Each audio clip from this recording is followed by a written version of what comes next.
Okay, okay. Tayong dalawa lang dito ngayon, BP Mia. Ayan. Kita ko na. Kita mo na? Yes. Ay, baka mag-feedback. Alright. Eto Oh, na. Sanjeev. Sanjeev. Siya Sanjeev ba si is... Vishal? kausapin natin.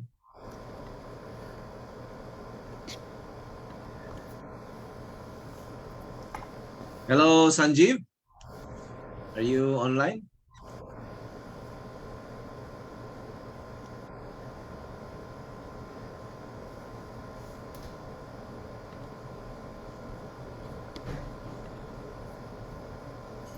Hi, Sanjeev. Can you hear us? Yeah. Now I can hear you. Hi, I'm here. Hi, Dr. Anzo. Just trying to put on my video as well. Maybe. Okay. Now. Sanjeev, am I Sanjeev. right? Your name is Vishal? No. No? Vishal will be joining I in a see. minute. Okay. Okay. So So you are... I'm basically working with Vishal, and Vishal is the product line head, and I'm primarily doing the let's say sales. I'm responsible for sales for the security services and other business lines for the emerging technology, including Okay. cloud All right. security and other parts.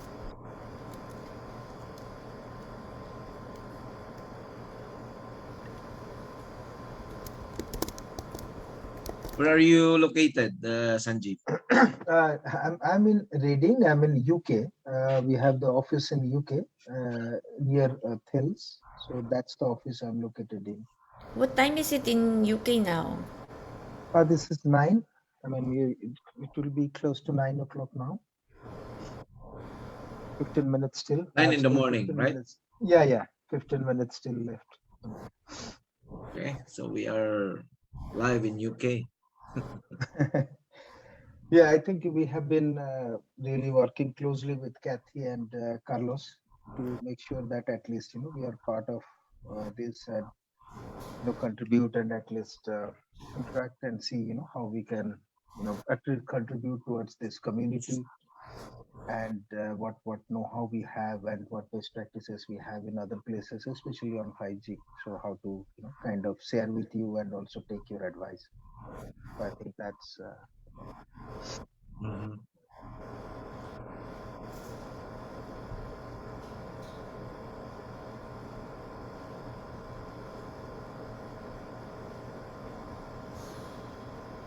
I go actually a long way with Philippines, Dr. Angela. I've been there since 2009 multiple times. Been working with Globe, Smart, and other customers Yeah. from Nokia. What did you do for Smart? For Globe, actually, essentially, we did this data analytics platform, which we called at that point of time, let's say data warehouse, or later on we call it as customer experience management. Essentially, looking at the different data and ingesting and creating specific use cases, but primarily on the customer experience side, and Mm, more understanding the traffic, understanding the data pattern, and also try to identify what are the challenges and how we can address. So that was the key thing for Globe. That time we were calling it as traffic data warehouse. That was a new project, but then later on we changed it to customer experience management. okay. And BP Mia, batiin muna natin yung ating mga early birds. Oo nga, No? sir eh. I really wanted to check whether everything is fine, Dr. Angel and Mia, with my audio and video and everything is fine. Yep. That's Everything okay. is perfect, Let Sanjeev. me also ping Considering that Vishal. you are in the UK. No? No, don't turn off your camera. You can join the conversation. We No just problem. No problem. greeting our early birds, no, the members. We have Mr. Kaloy, Gimpaya. Uh, Mia, go ahead. Yes, we have, tama ba? Jonah Ray. Jonah Ray. Di maunahan. We also have Lorenzo Anda. Hello, good afternoon. Vincent Santos is also watching. Good Ah, afternoon. Good afternoon, all. good afternoon. So we have roughly 8 minutes to start. And I mean, to have everyone on board, and then we will start with our presentation on 5G security. Alam nyo, yung 5G ngayon is probably the fastest wireless connectivity, and correct me if I'm wrong, Sanjeev, there are only 3 players in 5G, right? Nokia, Ericsson, and Huawei. You You're are on mute. Sanjeev.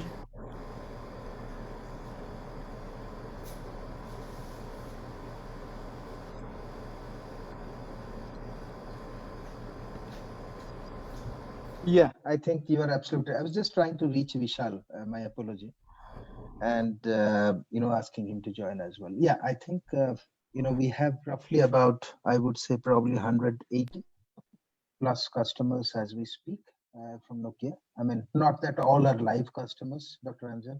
I think some of them are live. Somewhere we are actually doing the proof of concept and testing the different concepts. And of course, in many cases, we are actually starting. Of course, in India at least, there is a proof of concept ongoing as we speak, Dr. Ranjan. We are doing it for Mumbai. Let's say Circle, essentially rolling out 5G core, 5G radio, and of course the security operations and testing different things. So of course, some are live, some are ongoing operations, somewhere we are testing. And yeah, I mean, of course, Ericsson also claims similar numbers, Dr. Anjay. So I think we are trying, and of course Huawei as well. Okay, VP Mia, alam mo ba na inatake na ng Russia yung Ukraine? Yes, sir. I heard. Yesterday there was an emergency meeting, I believe. You forwarded us the link to. Yeah. And Mr. Bobet, good afternoon, Mr. Bobet. And Jules, good afternoon. And Mr. Jules, magandang hapon din sa inyo, Mr. Jules. I think Cathy is already with us. And Vishal as well. Yeah. Good afternoon to all. Good afternoon. Trying for the background, right? So just give me a minute. All right. Jules, magandang hapon na, magandang umaga. Nasaan ka ba? Sir Bobet, good afternoon. Bakit si Jules magandang umaga? Kaya nga sir, baka out of the country ito. Si Chris Razon, the ever beautiful Chris Razon, from Westcom. Chris, thank you for watching. Alam ko sir, naka-vacation leave to since yesterday. Talaga? Mm-mm. Sarap naman nila, nakabakasyon. It's a long weekend. By the way, Sanjeev, it's a holiday today here in the Philippines. Okay. Yeah. Good afternoon, yes, sir. everyone. I'm trying to set up my background, but I'm unable to. Let me just continue. Hello, Cathy. Is Carlos joining? Yes, he is going to. All right. We should be doing this on the golf course. Actually, I was at the office the other day, and Carlos was telling me when he comes back from the Barcelona meeting, we may again organize this golf idea. Yeah. So he's in Barcelona for the Mobile World Congress. Yeah, he's flying tomorrow. He's flying tomorrow. Well, unfortunately, we can't be there because of the situation. Some restrictions.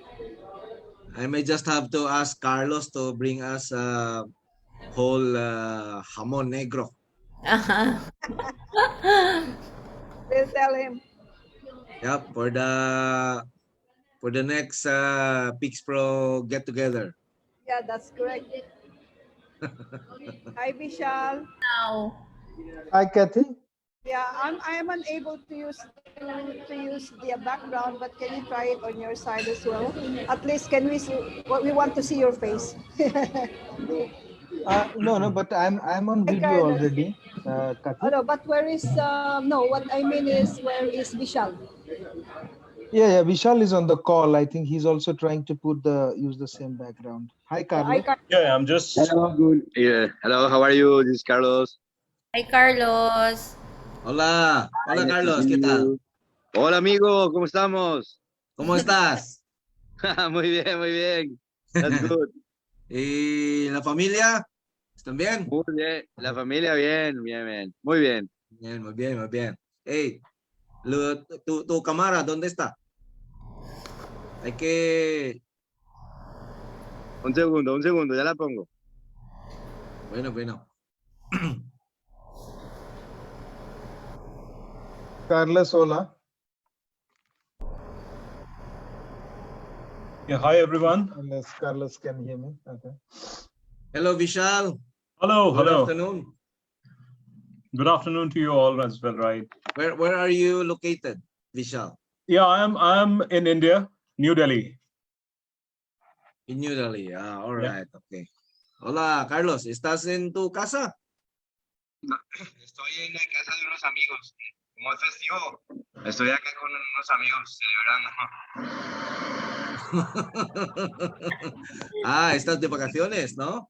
Sí, hoy sí. Con- Bien, muy bien, muy bien. con- Okay, well, we're supposed to start with a formal presentation 10 minutes after 5. So we can, do the introductions and wait for our viewers to log in and watch. But yes, we are still 5 o'clock in the afternoon. VP Mia. Yes, Mr. Chair. Actually, we have a lot of people watching now. We have VP Alex also in the call. I'm watching in Facebook rather. Hi, VP Alex. We miss you. Oh, condolence to the family of our one of the board members and national officers, VP Alex, no, and his wife, of course. Condolence to the family. Our prayers and sympathies goes out to the family. Oh, the vice chair is watching. I think the vice chair is watching from the golf course. He said is going on a long trip. No, I think the vice chair is already in the golf course since this early afternoon. And good afternoon, vice chair. And of course, we have Miss Ruby Dagley, one of the pioneers in the creators of the Philippine Institute of Cybersecurity Professionals in 2013. Miss Ruby, good afternoon. You're welcome, VP Alex. Parang hindi ko pa po na-meet si Miss Ruby. Ayaw mo. Kasi COVID pa.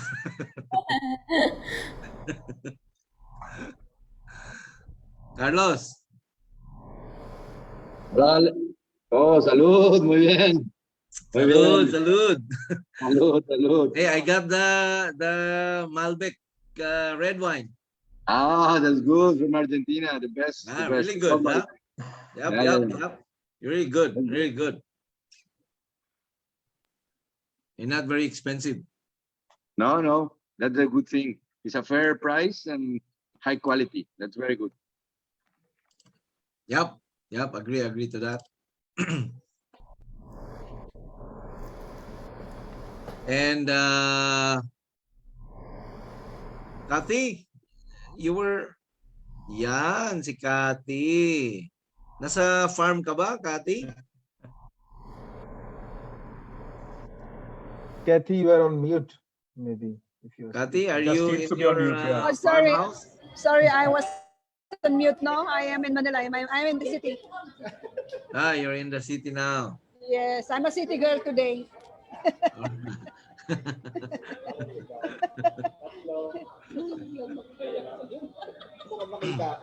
So I can see this is like old Nokia audience, huh? No, but there are Okay. also people. Yeah. I think, So all this session will be recorded, and it will stay and be posted in our Facebook page and our YouTube page, no? And that's how the engagement to thousands of audience will be generated. Vishal, you are Yep. very silent. No, I was just looking into the settings and all. I hope I am audible and you all can see me, right? Yes, You are. Yeah. So, you know, a number of articles came out about 5G, right? Yep. Even the issue of 5G to affect our health. Exactly. Yep. Well, I don't know if someone will ask about that. I hope you guys can answer. Yeah, definitely. Yes. Yeah. And the impact of 5G frequency to our, I mean, aside from the fact that it will improve to the highest level. Absolutely. Yes. Speed, Yes. right? Yeah. It's very interesting. So there are really very interesting aspects, right? What 5G is all going to bring in, right? With respect to the infrastructure and platform, which is all going to be hosted by CSP, is the one aspect, and the service layer security is a totally different ball game, right? And you rightly mentioned, in fact, right? Because earlier, when we used to talk about security in a general environment, it was mainly towards securing the confidentiality, integrity, availability, and the other attributes. But now the impact with the additional use cases, what 5G is going to support, can be on human lives as well, right? And that's the reason it becomes even very important. Yeah. I agree. And we hope to because we really need this technology, right? Absolutely right. And definitely it's going to be a game changer, and it's going to bring a lot of transformation, not only just in telecom, in all other industries as well. With the new use cases beyond enhanced mobile broadband, which is typically the URLCC and the massive machine-to-machine communication, right? But yes, with those agility, it also comes new security challenges and threats, which needs to be addressed differently. With the, I mean, later I have questions about the different attack techniques on 3G and 4G, and whether it is still applicable on 5G. Very interesting. Yeah, But don't answer that yet, because still need to make your correct. presentation, and then we'll do the discussion. VP Mia, we have 3 minutes before we start. Would you like to introduce our guest? Yes, Mr. Chair. So, good afternoon everyone. Good afternoon mga ka-Pix Pro, mga kakwentuhan. I hope everyone's enjoying their long weekend. Others are having their vacation, I suppose. That's why Mr. Chair was asking Kathy earlier if she's away from Manila. So for today, we will be talking about another interesting topic. And for today, we have our guests. We have Carlos, Kathy, and Sanjeev. All of them are from Nokia. Carlos is heading the team in Philippines. Am I right, Carlos? I think Carlos is busy having having a red I'm wine here, I'm with here. I was in mute, but very happy to be here. Just as you say, I'll sharing today, Friday, with some friends, but very happy to be here. we are interrupting the vacation of Carlos. Yeah.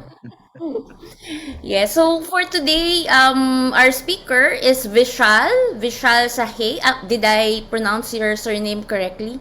Yeah, yes. Okay. As a well-rounded leader with more than 22 years of experience in the field of IT, telecom, and cybersecurity, Vishal is leading the managed security services business globally at Nokia. He comes with notable success in planning, executing, and supporting broad range of cybersecurity initiatives for both IT and OT environments, along with his experience in establishing medium to large scale cybersecurity business in a global environment. He's also he's been as panelist and speaker in in multiple webinars and global events on cybersecurity. So for today, in our Kwentuhang Cybersecurity, we will talk about dynamic threat landscape and key drivers for security. Specifically, am I right, Vishal, in 5G specific security challenges? Correct, correct. Yeah. Yeah, so what is required to secure these and what is Nokia's approach? Correct, correct. Right. So, over to you, Vishal. You have something to share? Absolutely. Let me share my screen. Thank you so much. So it says that host disabled part. You need to, I think, give me the sharing Yeah, right. try again. Try again. Yeah. Yes. Now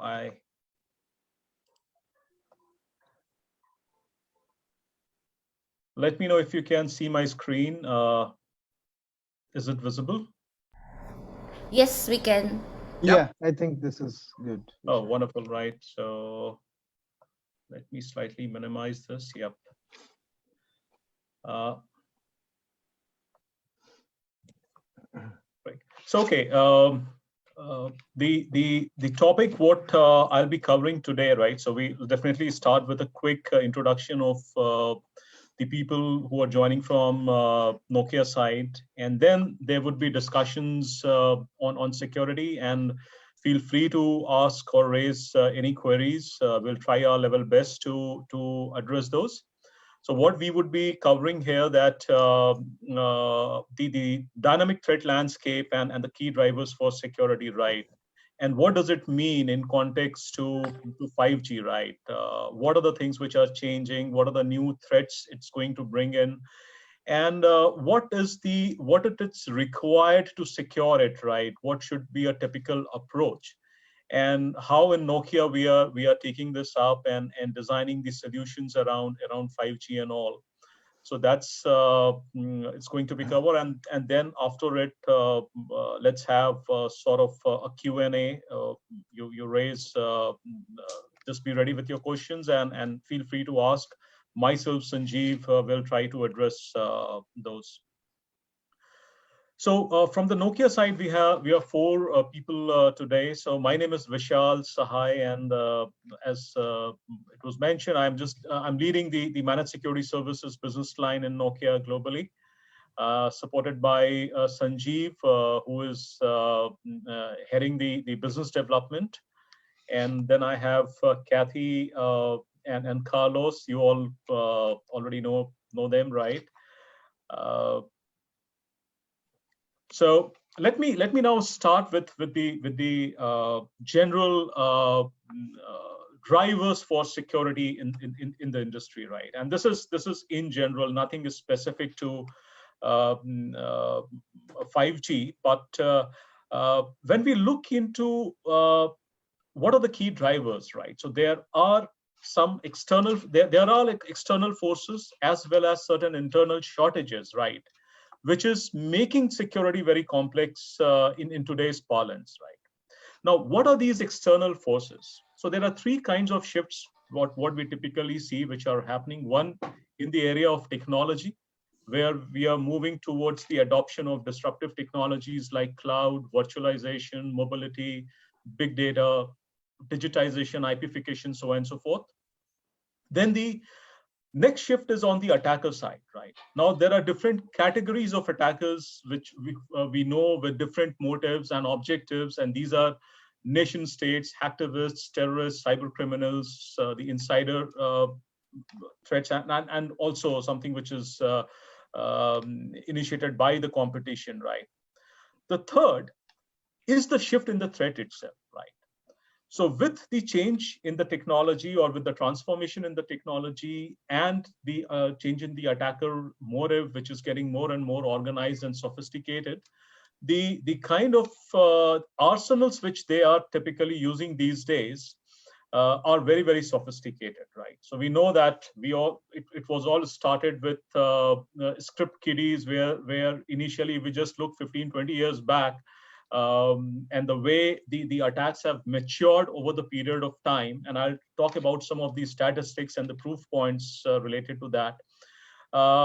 It is in fact using a very advanced evasion techniques, right? And because of which the prevention layer in a typical industry or the organization is failing, right? And there are some very interesting facts which I think I'll be covering in the next slide.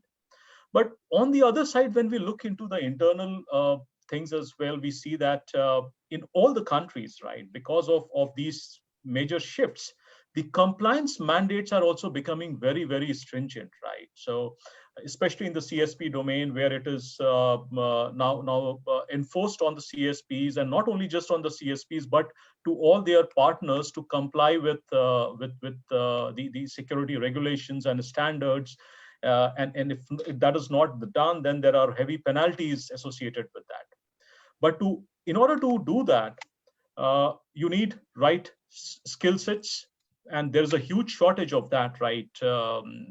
And this year itself, the projection is that it would be still in the range of 1.8 to 2 million shortage of cybersecurity skill sets, right?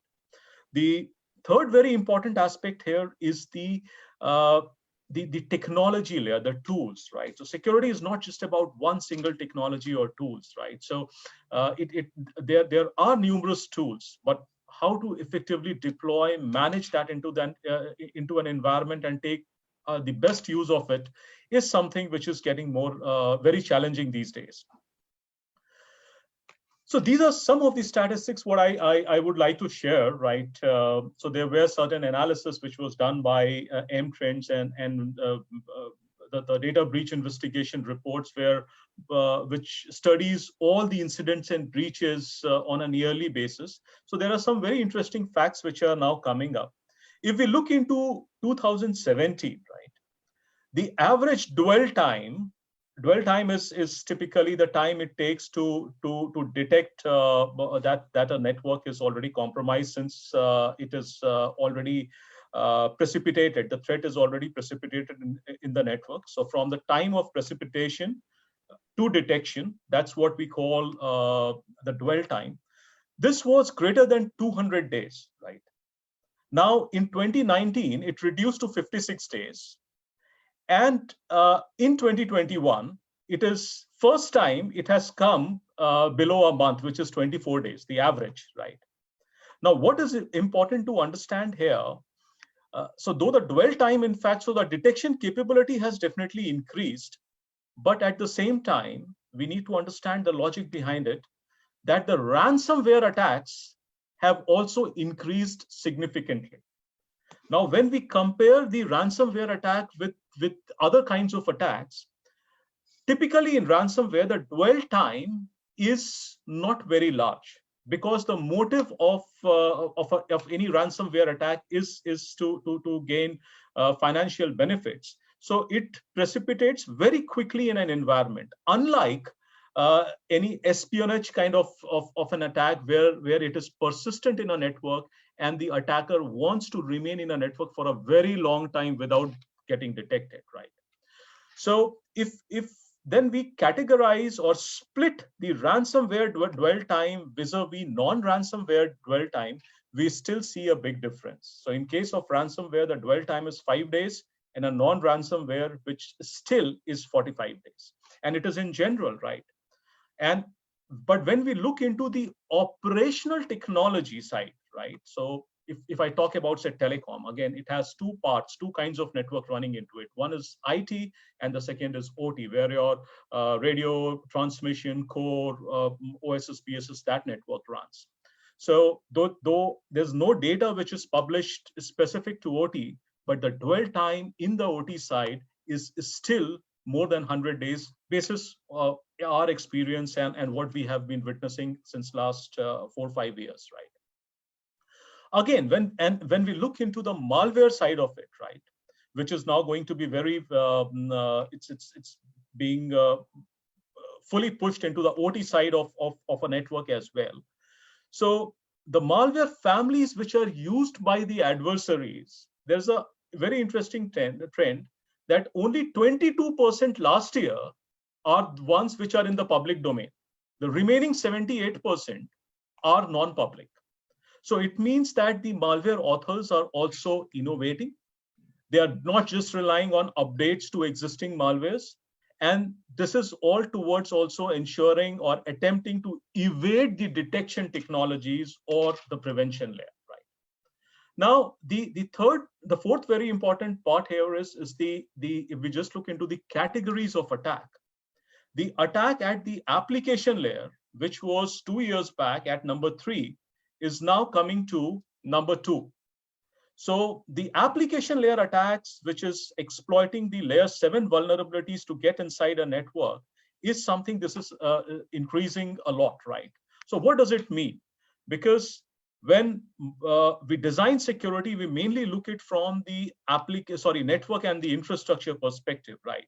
And when we don't go into the layer defense approach, by, for example, securing the applications, the data, the identity, the monitoring, governance. So those are the layers which the hackers are now targeting. And that's one of the reasons why application layer attacks have now shoot up at number 2 now. Now, so when we typically now look how to secure and take the IT and OT part in tandem, right? So when we look a network from an IT perspective, it has certain threats applicability, but the use cases and the threat scenarios on the OT side is very, very different in comparison to IT. What is happening typically when we talk about any legacy telecom technologies or say the upcoming 5G? When the security is designed, it is mainly designed from an IT or enterprise perspective. And what we have also seen that even in the OT side, the majority of the security which is implemented, it's nothing but the extension of IT or enterprise security without addressing the specific needs of the telecom OT security requirements, right? And because of which, the attacks which in fact have now started precipitating in the OT side has immensely increased in last 4 to 5 years.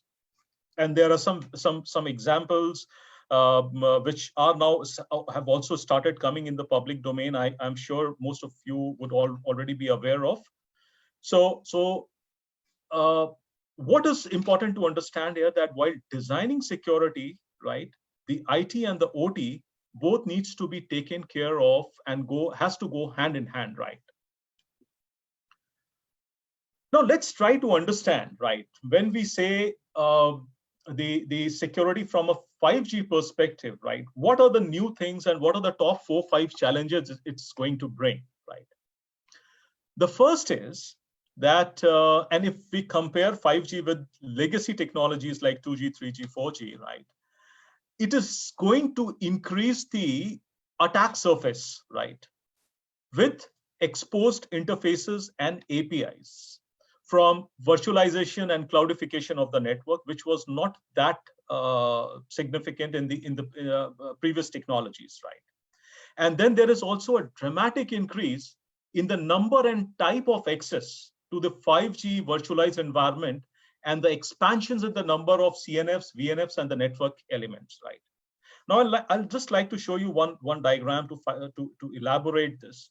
If we look into the different aspects of, say, the network slice or the threat vectors, and when we look at from a UE, the device point of view, for my radio network, for the mobile edge network, the core, the SGI, roaming, and so on and so forth. In each of these layers,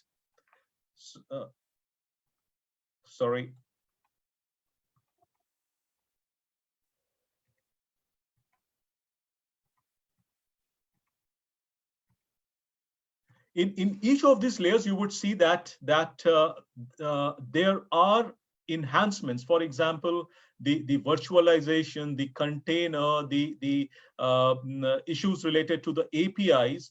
These are something exposing the threat landscape or the attack surface in 5G, right? Now, so that's one of the problems. The next is that we all know that 5G is going to bring the network slicing concept, right? And which is going to provide more flexibility but at the same time, increased complexity as well, right? So what slicing typically does, right?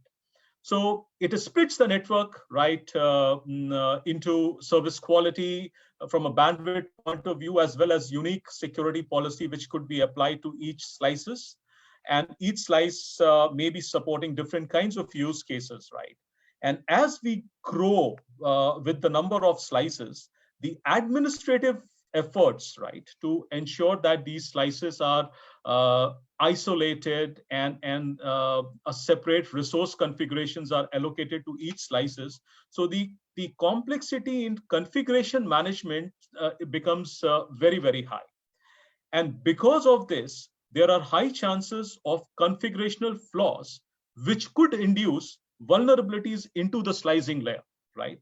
And there are possibilities that a low, I would say, a slice which has a low level of security, if that is compromised, it is possible to hop from one slice to another slice. Now, in this context, there are other issues which are also emerging, which are related to resource sharing. So as I mentioned, that not all slices are going to have same level of security, right? There are certain slices which would be more, I would say, important from an availability perspective. In certain aspect, it would be more from integrity perspective or availability perspective. So the attacker in this case would always try to target the slice with a lower level of security and then try to traverse into the target, right? Now, and therefore, the configuration management of these slices becomes very, very important. The other aspect in slicing is the cross-domain security. Now, we know that the orchestration is going to be SDN based for setting up and altering the slicing, right? And this also becomes a single point of failure, right? So a successful attack on a multi-domain network orchestrator, right, could also provide an entry point to the attackers. The third very critical aspects here, that in this scenario, with respect to network slicing, right, identity and access becomes very, very important because of the type and the variety of the network elements which are going to talk to each other. And these are typically 3GPP elements talking to 3GPP. Then within 3GPP, we have trusted 3GPP, then trusted non-3GPP talking to each other. And then there are untrusted non-3GPP as well. So there are different permutations and combinations coming here, right? Now with the management from an identity and access point of view, and not only from a user perspective, but also from a system identity perspective becomes very, very important, right? The third very important aspect here is the protocol evolution, right? So as we are moving from say 2G to 3G to 4G and towards 5G, what we see that we are moving from a closed protocol stack to an open protocol stack, right? So in 5G, typically it is going to be TCP/IP protocols which are commonly going to be used. So it's not that the protocols which were used, say in 2G or 3G, were all unhackable, right? So or they were very secure. So there are vulnerabilities in for example in signaling protocols, in diameter protocols. But to break those, you need a very specialized infrastructure, right, to get or break those protocols or exploit those protocols, right? But as we are moving towards 5G, it's the TCP/IP protocol which are there in the enterprise environment since ages, and the vulnerabilities are typically known. The exploits to further exploit those vulnerabilities, right? The malwares and all these are commonly available in dark web, and therefore this needs to be addressed in a very different way, right? By combining both the knowledge of enterprise security, which is there since ages, and applying the same in a telecom environment with the domain expertise to make it effective in the OT environment, right? So we will talk about these aspects in the coming slide, but these are the top areas which needs to be looked into, right?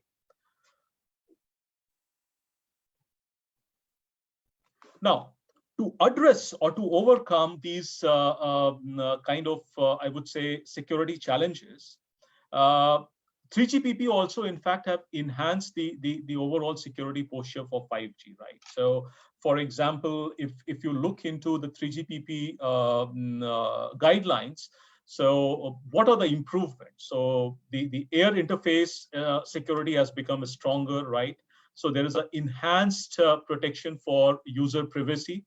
The roaming security, right, which was not very strong, or there were flaws in 2G, 3G, and to a certain extent in 4G. Those have been effectively addressed in 5G.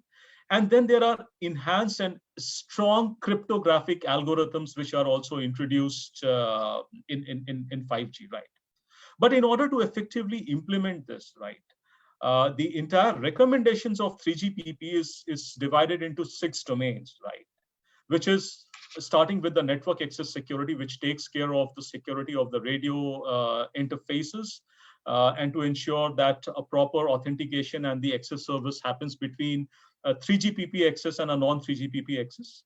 Then there is a network domain security guidelines or recommendations, which is all about a secure exchange of data between the signaling plane and the end user plane. The third is the user domain security, which is a set of security features that which are required at the mobile equipment layer.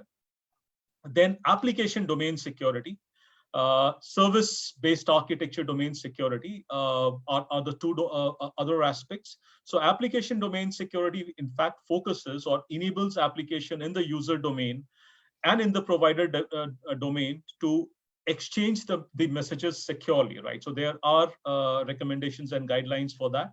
And then the service-based architecture, which is a very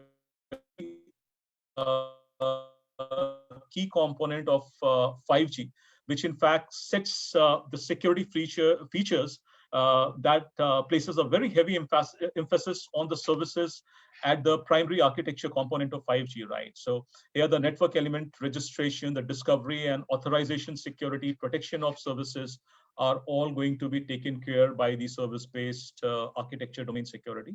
And last but not the least is ensuring visibility and configurability of all these security parameters, right? Now, what is important to understand here, though it gives a lot of recommendations, but end of the day, these all needs to be configured appropriately in different, I would say, layers of a telecom network, right? Be it radio or transmission or core, right?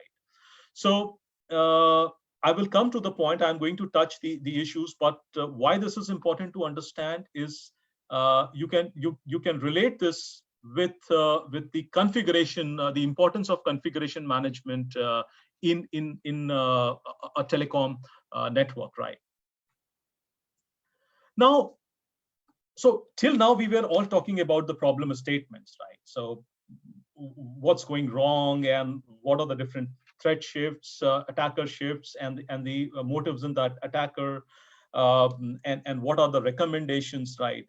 But now let's also focus on the how part, right? That what is now required to address these challenges effectively, right?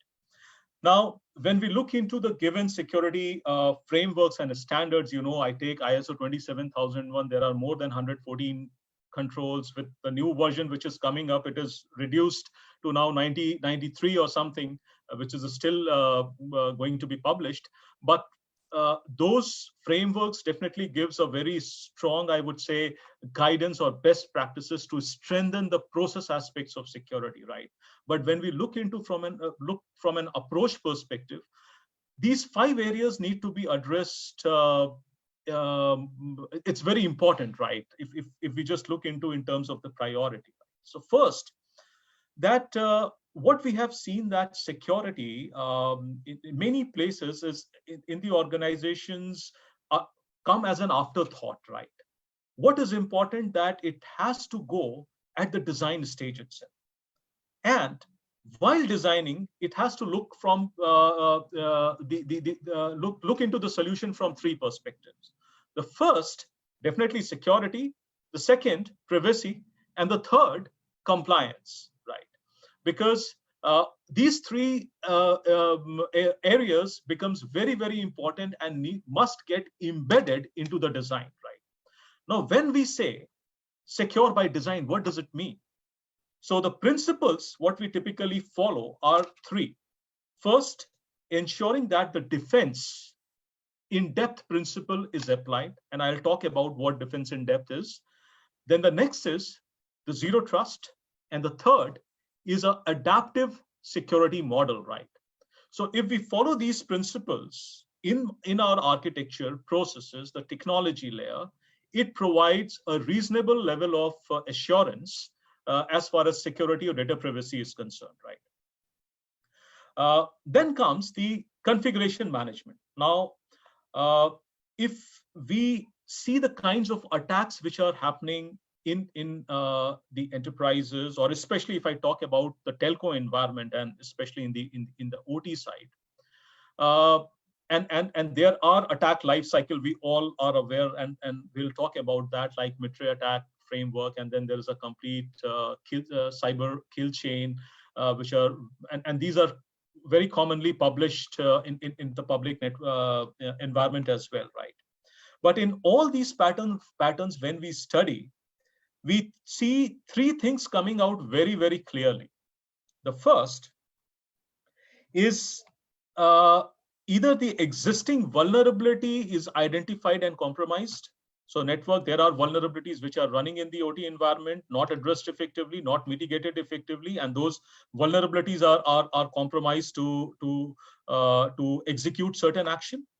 The second thing, that if in the target system, if there is no say major vulnerability existing, then the attackers try to induce vulnerabilities by manipulating the security configuration or the hardening parameters, right?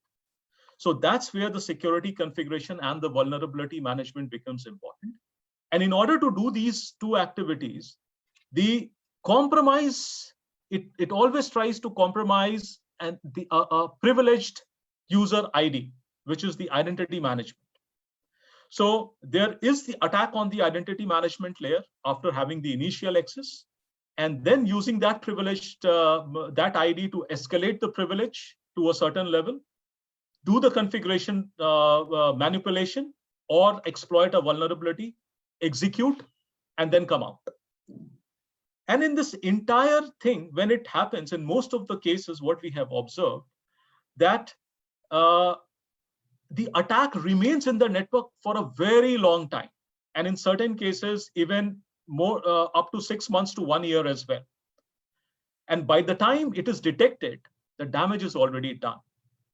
And therefore, the real-time threat detection and response capability becomes very, very important, right?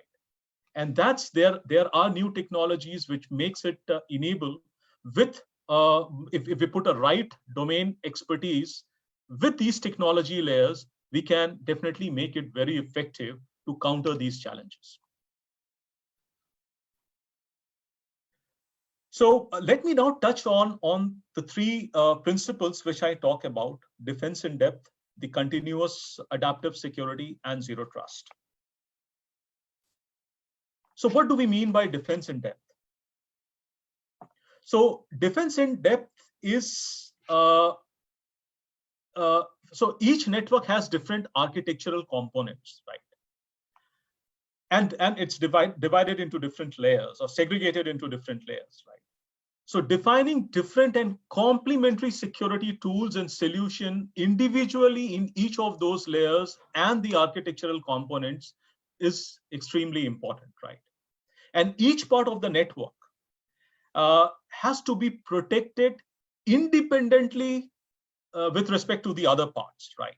So it's not that while designing a security solution, we are just focusing only on the network layer or the infrastructure layer or just one component of the architecture, but each layer has to be secured independently, right? The reason that despite all the security tools in place, an attacker may still attempt to hack through one or two layers of defense, right? So attack is inevitable. It is going to happen. The preventive layer would get breached, right? But defense in depth approach ensures that even if such incident happens, there are tools and mechanisms in place to counter that. So, and if we just look into, for example, the 5G architectural components, so there is the orchestration management layer, the network slicing and services layer, the network function layer, and the network and cloud infrastructure, right? And there are security solutions which needs to go and get embedded into each of these layers individually. And these are, when we say securing this, what exactly we mean? And when we say that defense in depth, we put the right security measure, what does it actually mean? It means combining this approach with adaptive and continuous security model. And what is adaptive security model? Is these four building blocks. So each of these layers, when we talk about in defense in depth, we need to ask ourselves four questions: that do we have the right technologies to prevent the attacks on that particular layer? And if my prevention layer fails, do I have the capability to detect that on a real-time basis? And if I detect it, do I have a capability to contain that threat or respond to that threat? And with large telemetries coming from different network elements, can I utilize or use that through machine learning or analytics to come up with a predict capabilities or create some sort of a baselining here? So prevention, detection, response, and predict, right? To take care of the entire life cycle of a cyber attack, from a pre-cyber attack stage to the post-cyber attack stage and during cyber attack stage, becomes very, very important. And this is, so defense in depth and the adaptive model has to go in tandem. Now, the next question is how to achieve this. So to make a prevention layer secure or effective, sorry, and or a detection layer effective, what we need those use cases. So it's not that I just go and blindly put a firewall or an IDS or an IPS or an APT. The threats need to be first identified, and then the selection of technologies to counter those threats has to come, right? So the starting point is the use case, technology identification, process designing, and the skill sets. These four have to go together. Now, the next question would come that, okay, how do I define these use cases? So it's definitely not easy, right? So in IT, we know that majority of these use cases exist and there's a good library and the knowledge base of that. But the moment it comes to the OT part, this is where it is highly limited, because the domain expertise, right, or defining the use cases specific to telecom, or maybe in any other OT environment, is very, very important to make this entire architecture secure. So if we take example of, say, Mitre attack framework, right? Now, Mitre attack framework gives a very fantastic, I would say, tools, techniques, and mitigations. So here we see that that there are 14 tactics which are typically defined, right, in Mitre attack, right, starting from reconnaissance to resource development to initial access, execution, persistence, and so on and so forth. But the important thing is that it also gives a library of different techniques which are followed by the attackers to I would say, substantiate this particular tactic into a given environment. And there are multiple techniques. If we just look into these techniques, these are precisely 188 and 379 sub-techniques. So what is important here, that when we are designing a security for IT, be it IT or the OT environment, we need to see that which of these techniques are relevant in my given environment. So not all techniques are applicable, or sub-techniques may be relevant in all the environment. So this analysis becomes very important, and this requires the right level of domain expertise. And then comes the mitigation. So against these techniques and sub-techniques, there are around 43 mitigations which are ruled, which have been defined.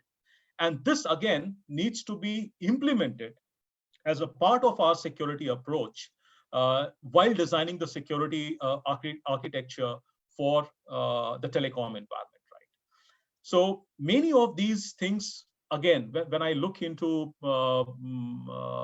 many of these mitigations, it looks from an IT and enterprise centric, but this needs to be translated into the telecom OT part with the applicable tactics and techniques to make it effective, right? So this is one of the approach which we can follow for threat modeling and for creating the use cases, right? The other means of building the use cases is we can refer to ITUT X.805 framework, and it also gives a very good framework for telecom specifically, where we know that there are different technologies. Each technology is divided into different layers, be it access, transmission, core, OSS, BSS, and then each of these layers have different network elements or components or interfaces, right? And eventually it divides the entire telecom network into 3 planes and 3 layers, right? So typically we get a combination of 9 blocks, 3 by 3, right? So, and in each of those 9 blocks, there are 8 dimensions of security, which is access control, authentication, non-repudiation, data confidentiality, the communication security, data integrity, availability, and privacy, right? These are applied on each of those different blocks to see that what can go wrong. And from there, the threat scenarios are identified. And then those threat scenarios need to be mapped with the events, so that if there is a breach in access control, what are the indicators of compromise, right? Which can come from those network elements, right? And this is the most, I would say, difficult part, right? Coming up with the use cases is still, I would say, it requires a telecom domain expertise, but the bigger challenge is in identification of the indicators of compromise. And one of the problems which the hackers are exploiting, because they know that right now in most of the organization, the detection capability is mainly relying on the log sources. And if the log sources are either disabled or not generating logs because of certain technical and operational reasons, so despite knowing the use cases, there is no way to detect it. And therefore, the behavioral or non-signature based detection capabilities become very, very important. So when we talk about building up those threat use cases, we need to also look at how to detect it. Detection from a signature-based analysis and detection through a non-signature-based analysis. And these two things have to go in tandem. And that's what exactly we are also doing, building up a library of all the possible telecom use cases, then how those use cases can be detected in a given environment, right? And if there is a log source, what are those log sources? And within those log sources, what are the event of indicators of compromise or event of interest? If the log sources are not available, what are the alternate ways to detect any indicators through behavioral analysis or a non-signature based detection becomes very, very important. So this was on the use case, right, within defense in depth and adaptive security architecture. Now let's try to understand the technology part, that how complex is that? Now, once we define all these use cases, and when we go into the technology, that's where it's solving a problem and also giving, I would say, birth to a new problem, right? So we start with securing the network and my network and infra layer, and there are multiple security technologies which are typically deployed.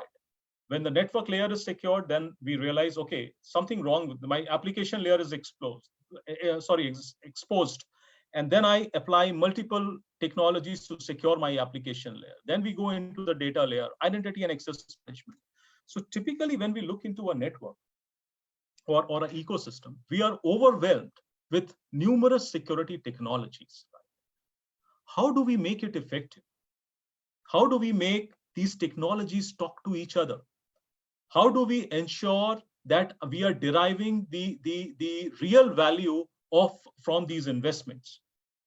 And therefore, each of these technology components need to be looked from 4 perspectives.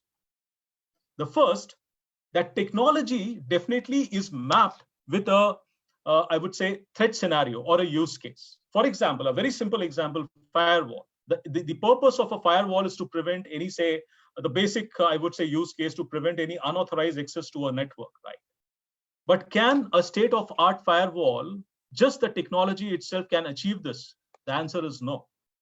In order to make it any technology effective, we need that the architecture of that has to be correct, right? It is deployed correctly. It is defined correctly in a given environment. The second is the process aspects, which most of the organization, they miss, that they focus on the technology and do not focus much on the process side of it, right? And many of the attacks these days, again, which are happening, it's not only by exploiting the technology vulnerability, but also the process vulnerabilities, right? So the right processes need to be stitched around those technology to make the entire solution effective. Now, once the technology and the services components are defined correctly, it means that my design is correct, right? So a design effectiveness is achieved. Vishal, Yes, we're supposed to end 10 minutes ago in your presentation. So so that we can do a discussion. Yeah. Okay. I'll just quickly finish this. So the next is the operating effectiveness related to the manage and operate part, right?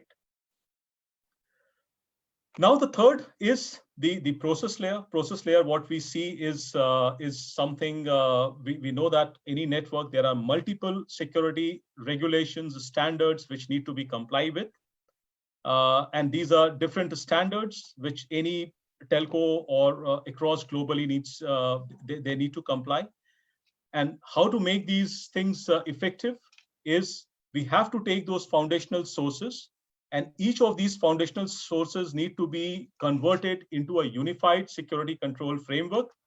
And for those unified security control framework, we need to ensure design effectiveness, operating effectiveness, and a constant way to measure the maturity of those environment in a network, right? So this would take care of the process aspects of security. I will just skip this. This was just an indication of that why a domain expertise is required in incident detection and response process. So be it the use case development or triaging of incidents or investigation, root cause analysis, these are the places where the telecom domain expertise becomes very important. And last point is the zero trust, right? Zero trust, very important to understand that it's important to migrate from a trust-based ecosystem, because when we deployed and rely only on firewall, which define or segregate the network into untrusted, semi-trusted, or trusted network, and the rules are defined, which are mainly static in nature. This is something which the attackers have very easily understood. So they know that if they get into any of these zones, so within that zone, nothing is stopping them. They can traverse easily, and then they can always find a flaw in any of those firewall rules to hop from one zone to the other zone, right? So a zero trust architecture based on the identity and the context to manage the trust decision becomes very, very important. So just as the key takeaways, right? While designing the solution, there are certain things we need to keep in mind, that it's not only about prevention and detection. We need to move to a real-time detection and response capabilities. We should not just be limited on signature-based detection capabilities, but also have solutions for behavioral, machine learning, and analytics capabilities in the network. The third, that the static rules depending only on solutions like firewall is not going to help. We need to have the context-aware and adaptive security approach. Then from an IT and OT-centric approach, we need to integrate the business process also with the IT and OT solutions. From a perimeter, we need to move to layer defense. From a siloed approach, managing all those technologies separately is not going to work. We need a right orchestration to make these all technologies talk to each other. And last but not the least, moving from macro segmentation and a trust-based model to micro segmentation and zero trust.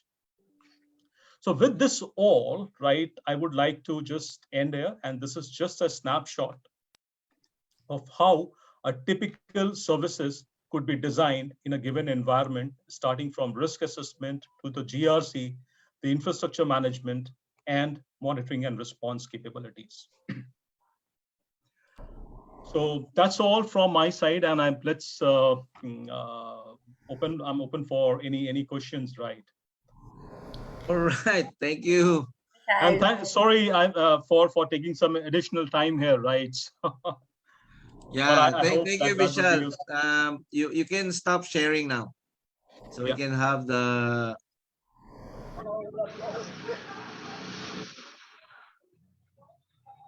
Let me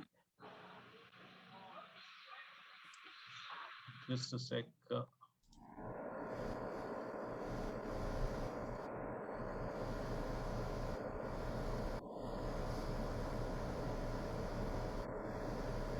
Stop share, yes. All right. That was a lot to take. It's like you having your sales presentation, Vishal. No, it was more of a general, right? So the thing is, yeah, Vishal, there's very few questions about 5G security. It's very important. Yeah. Number one, I mentioned earlier the health issue on 5G. So that's a social security issue. Yeah. What can you say about that? I was hoping to see that in your presentation. So, okay, see, the health issue, if I understand correctly, there are two things which in fact are going on today, right? One is that there are news which is where I think the frequency is interfering with aviation, and also I'm not touching that part. The other thing is that right now, when 5G is being launched, right, it is starting with two kinds of architecture: standalone, non-standalone. And in both the things, the first use cases which is adopted by the telcos are typically enhanced mobile broadband use cases, where we are all working towards enhancing the internet speed and what I can get a broadband speed on my mobile, right? There are two other use cases which is going to come in the near future, which are ultra reliable low latency communication or massive machine to machine communication.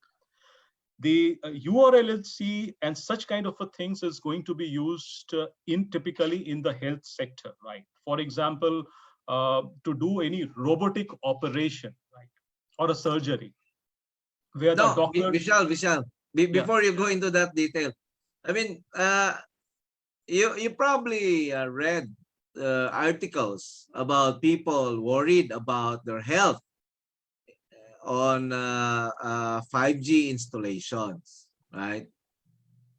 Not the IoT part, but there are people based on those articles who are worried about their health if a 5G device is deployed near their areas. I mean their locations. No, so this deployment is not only just specific to 5G. Even with the previous technologies in some of the countries, such things earlier have come as well. And because of that, in certain countries, you would find that there are regulations that the towers and such things cannot be deployed in a residential area, right? But there is no, I would say, a very significant this thing, in fact, have come where it shows that it has a very direct impact on human health. It definitely interferes with certain frequencies which are typically being used in aviation and all. And that is something which currently is being worked upon, and in some of the countries there is a delay of launch because of this, which we have even seen in some of the news and articles as well. But specific to any human impact, a very concrete evidence, in fact, I am also yet to see, right? All right. I think Mia, do you have maybe, questions? Mr. Chair, I think this was also discussed more in the context of UK. Probably you would have seen some, Okay. let's say demonstrations or let's say, kind of blocking. But I mean, essentially because of the lower spectrum of the bandwidth, right? This is where they thought that this could impact that's a human health.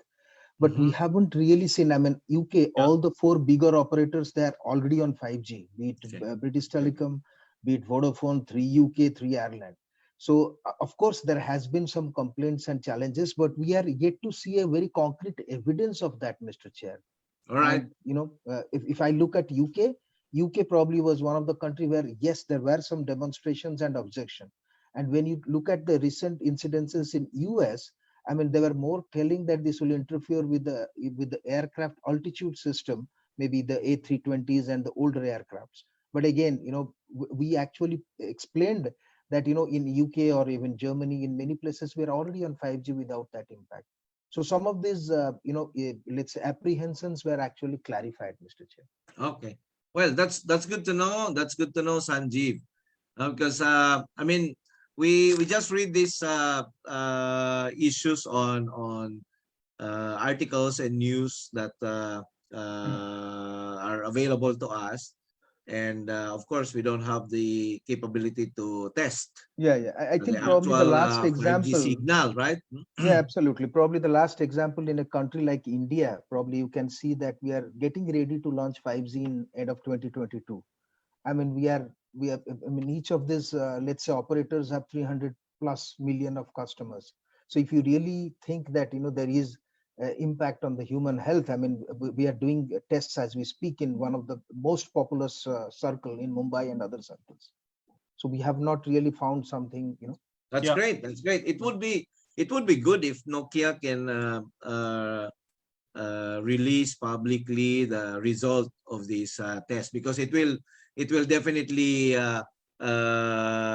put everyone at ease, right? About, Absolutely, Mr. I Chair. mean, there's no question about the speed. If you have Absolutely. 5G, the speed is, I mean, very, very impressive, right? And at the same time, we need to address also the I mean, many concerns. use cases in let's say the speed. I mean, the enhanced mobile broadband, as we shall said, and of course, very specific use cases in IoT area, like you said, Mr. Chair. I think they are all proven. So these were more of a kind of health impact, primarily because of the radiation at the lower frequency. But I think we haven't really found any. Yeah. All right, that's good. That's good news, Sanjeev. I mean, this session is recorded, and it will be viewed in the future by more and more individuals and companies. Absolutely. It's a big help. It's really a big help coming from direct from Nokia, who is one of the very few players now in 5G. Yeah. VP Mia? Yes, Mr. Chair. Before I ask my question, we have a question from VP Alex, which is, I Okay. think, what Vishal was saying earlier. So he was saying that the U.S. airline industry filed a TRO against telco like AT&T and Verizon in deploying 5G near the airports because it affects airlines' safety telemetry and equipment. So what is your view on this?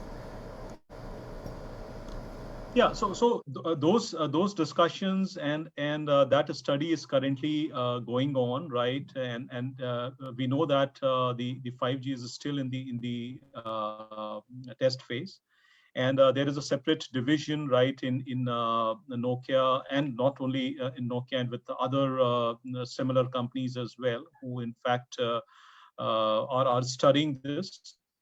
So and what impact in fact it would have, and how those can be mitigated, those are still under discussion, right?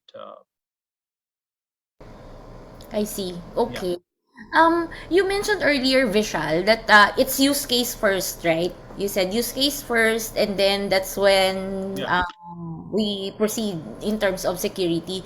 But in 5G, it's very promising, right? Like today we don't know what other use cases we have in the future, but IoT being one is very promising, and there's a lot of infinite use cases I can think of.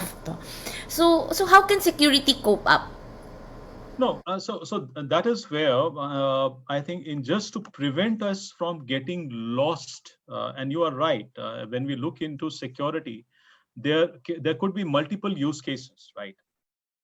So before implementing or going into any technology layer or building, say, monitoring capabilities, the what part needs to be defined and ascertained very precisely, right?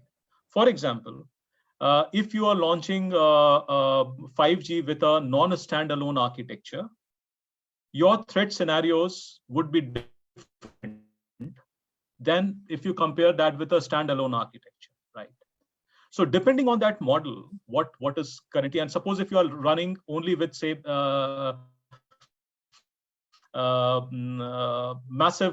enhanced mobile broadband use case, the threat scenarios would be, or the use cases would be limited. If you are going again to a URLLC or massive machine-to-machine communication, the use cases would increase, right? So depending on the ecosystem, what is relevant for you, those needs to be defined very precisely, right? And that's where it all has to start from the design phase itself. And that's what we talked about as the first step, that embed security in the design phase to identify the applicable threats, be sure on the what part, and then do the investments in security accordingly. It would be more effective. Do Thank you you. have more questions from the audience?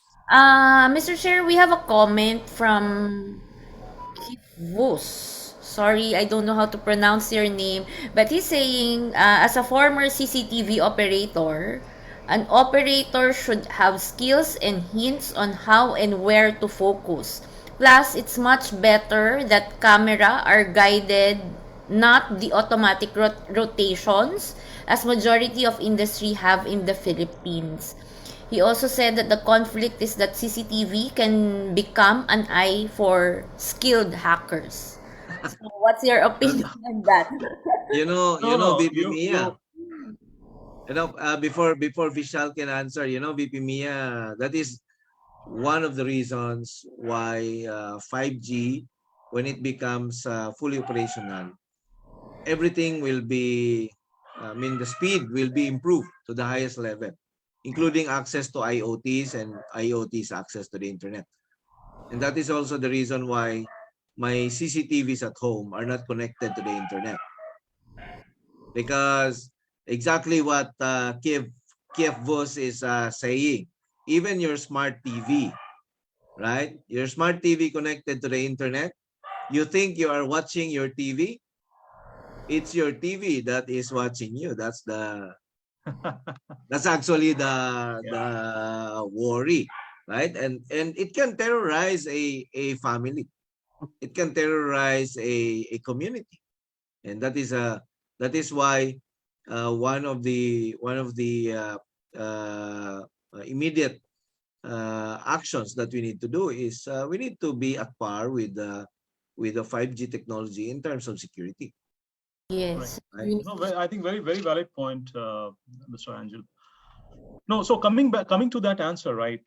So it is a concern when we look into IoT, right? So be it a CCTV camera kind of an environment, there is a very, very interesting case. I think you all must have heard about Mirai botnet attack, right? Yeah.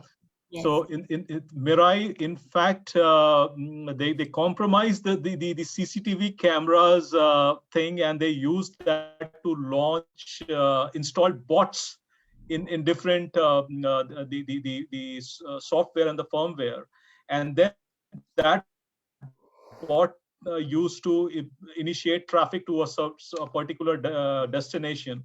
And a telecom network, we all know the name, right? The services was compromised for almost 48 hours, right?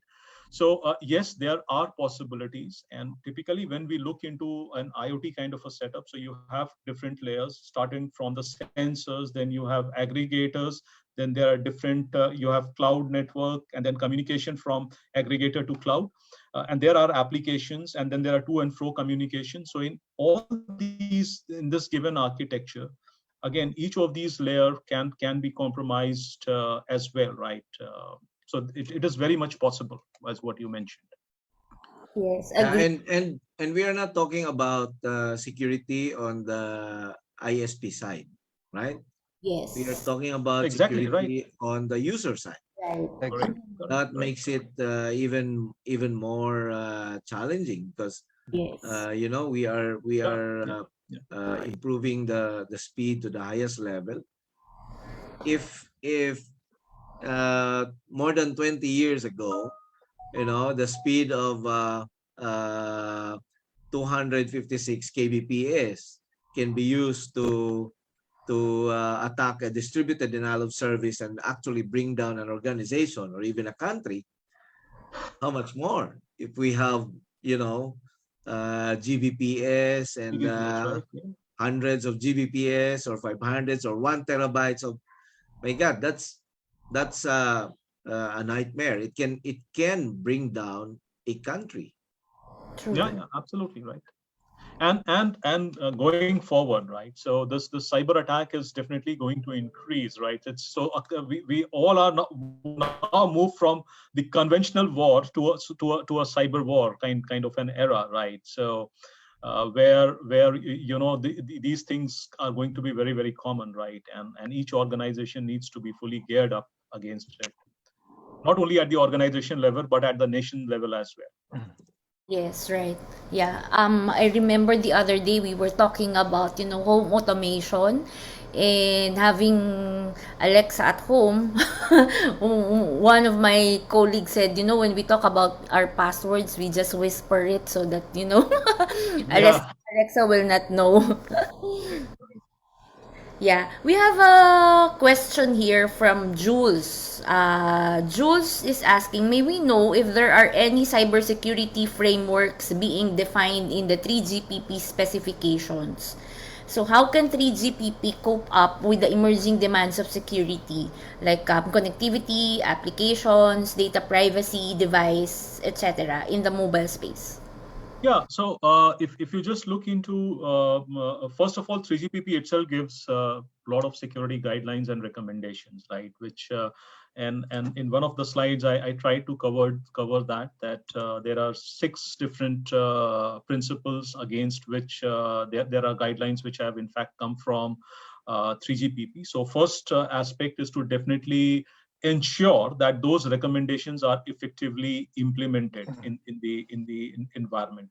So most of the telecom devices which are manufactured by OEM are all 3GPP compliant. It means that all those recommendations are supported by the network elements. But over and above that, there are frameworks like ISO, ITUT X.805, then NIST, which can further help augment the security posture, right? So if these two things can be taken in tandem, bring the element of automation for different security controls, that's how we move from towards the maturity of security in any given organization. I think in our, just to add what Vishal is saying, Vipin, I think in addition to the 3GPP recommendations, we do have NIST recommendations. People are really asking us to evaluate their current network based on the NIST recommendations and guidelines. And of course, there are country-specific recommendations. It's coming from, let's say, TSSR in, let's say, Australia and Oceania region, or TSR in, let's say, UK. Specifically, they're really mandating, and very specific closer to Europe, let's say in France, right? You have to have ANSI recommendations even before you can go live. And closer to you in Singapore, we have IMDA, right? So all of this really needs to be combined, to be assessed and reviewed, so that to make sure that you are kind of adhering to the regulatory guidelines and 3GPP recommendations. Yeah. And one of the interesting thing here is that most of these regulations which are coming for, or which are imposed on the operators, they are just talking about what needs to be done, right? And for the how part, all majority of these regulations, you would see that they will point to a given framework that, okay, in order to meet this, you follow ISO 27001 or 33001 or ITUT, and those are the foundational sources which need to be embedded into the overall security solution. Yeah. And Jennifer Arce Martires is saying that there are ongoing efforts on NESA's 5G cybersecurity framework as well. Absolutely. Yeah. I I always have a problem with frameworks created by others. Yeah. In my 28 years in this practice, number one, the lesson I learned, it's very difficult to implement frameworks that are created by others. Mm-hmm. Yeah. Number two, it's very difficult to tailor your own operation based on the frameworks created by others. Yeah. And number three, that's very valid. if frameworks provided by different organizations are really effective, why are we having an increase of financial losses due to cyber attacks?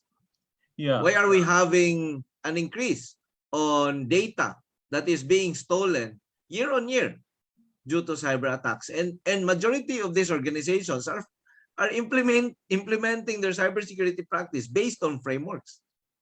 Right. That is why the 5G is a very impressive in terms of improving how we communicate and operate our business, but at the same time, it's also very dangerous.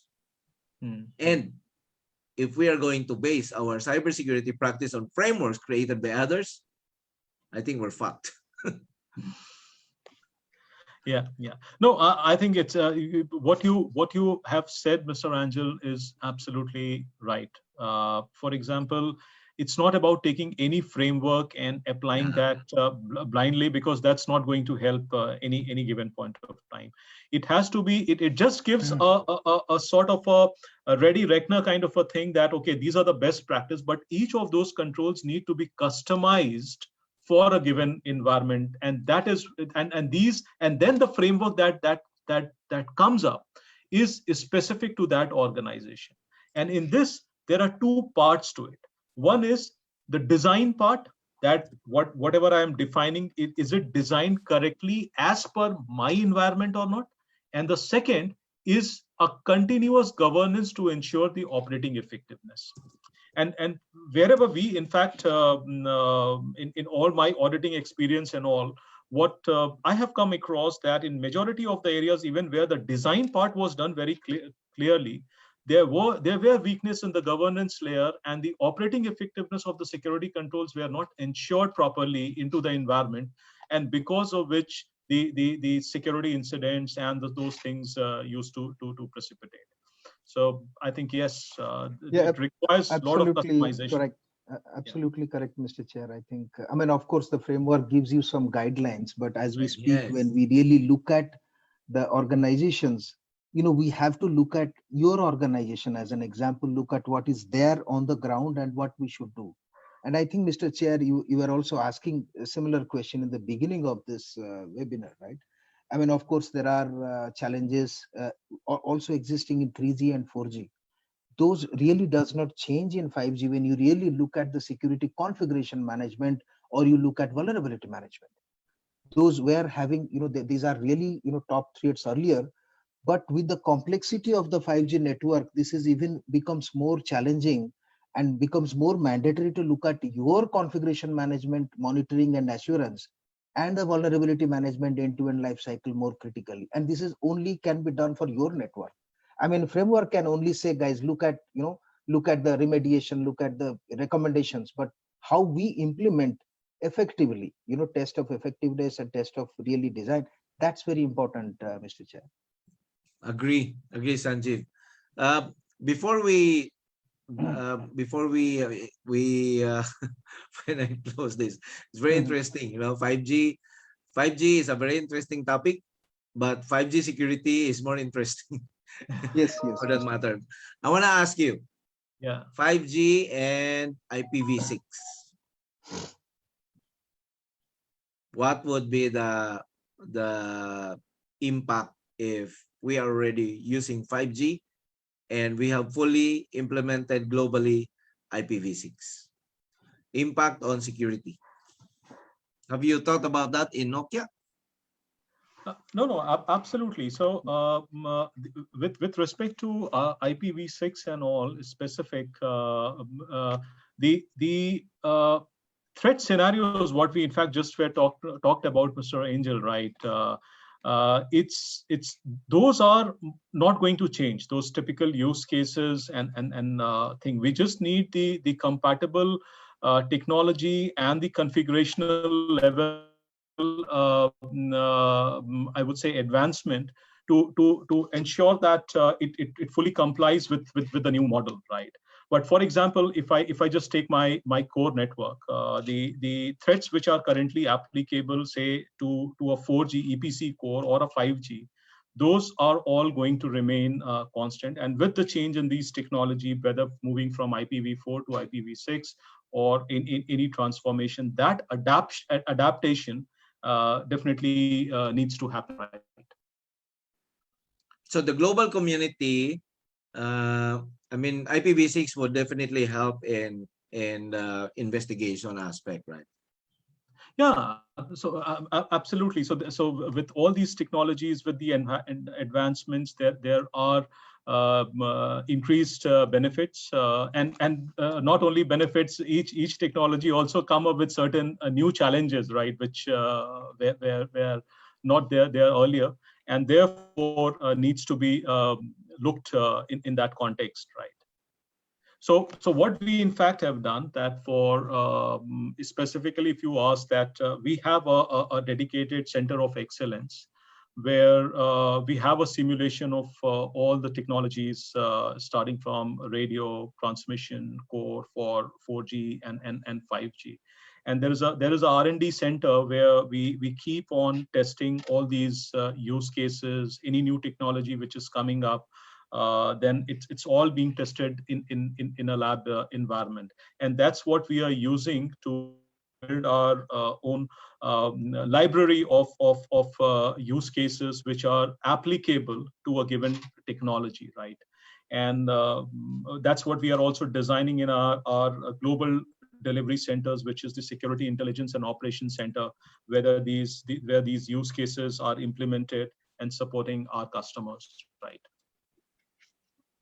All right, VP Mia. Yeah. I think we should invite Vishal and the Nokia team again when we have a session with our Junior Peaks Pro members, the students, no? Because we have Absolutely. an upcoming. I mean, our Peaks Pro Davao chapter is about to sign a partnership agreement with schools in their area. And this 5G technology and 5G security topic would be very beneficial for our graduating students, right? I mean, this is a new technology, and we know that 5G is not being taught in the schools. So I hope we can invite you again for sure. the sessions, no, with our Sure, Mr. Chair. Absolutely, that would be a these are pleasure. schools in Mindanao. Thank you very much, and Thank you. this is Yeah. really, we already extended for 30 minutes, and really maybe VP Mia, we can invite Nokia to give a 5G and 5G security training, right? Yes, yes. Yeah, absolutely. Yes. So we have in fact already launched multiple courses on 5G as well through. No, I think Vishal, you are probably breaking. Yes, hello. You were probably breaking, but yes, I mean, Mr. Chair, we take your feedback, and at least, I mean, we can definitely make sure that we can have some specific training sessions as well. Yeah, we Absolutely. will Yeah. sign with VP Mia on this one. No problem. And please also let us know if there are any other topic you want us to cover specifically in those sessions. We would be more than happy to address those. Yeah, we will coordinate with Miss Kathy. Miss Kathy? Yeah. Thank you. We'll definitely do that. All right, VP Mia. Yes, so I guess I think, Mr. Chair, everyone enjoyed the topic. When we talk about 5G and 5G security, people stay. So even if we extended already, they are still with us. Thank you so much, Nokia team. Thank you, Carlos, Kathy, Sanjeev, and Vishal. And we'll have another session with you. And as Mr. Chair mentioned, we'd like to invite you as well for our Davao chapter for the students. Maybe not just in the Davao chapter, but in other chapters as well, where we have partnerships with the schools, with the different schools within the Philippines. But we will definitely see you frequently. All right, thank you. So thank you very much, Mr. Chair. Thank you, as really mentioned by VP Mia. Thank you very much, Vishal, for the presentation. Thank you very much, Sanjeev, for the very clear response and explanations. And of course, Kathy from Nokia Philippines, thank you very much. And Carlos, who is enjoying his vacation. Hombre, Salud, salud, salud, Está- amigo. Salud, salud. salud, salud. ¿Está ahí? ¿Está Acá borracho estamos, o qué? acá estamos, no, no, contentos, contentos. Happy, happy. Contento. Bueno, Happy with the bueno. friends. Hey, hey, Carlos, muchas gracias, Muchas gracias, amigo. Muchas gracias. Thank you very much. Okay, so Okay, Thank you. Thank you. farewell, you. everyone, Bye-bye. and Bye. well, it's supposed to be happy weekend, but in cybersecurity, happy lang, walang weekend. All right, thank you, everyone. Thank you. Thank you, Thank you. guys. Happy weekend. Bye.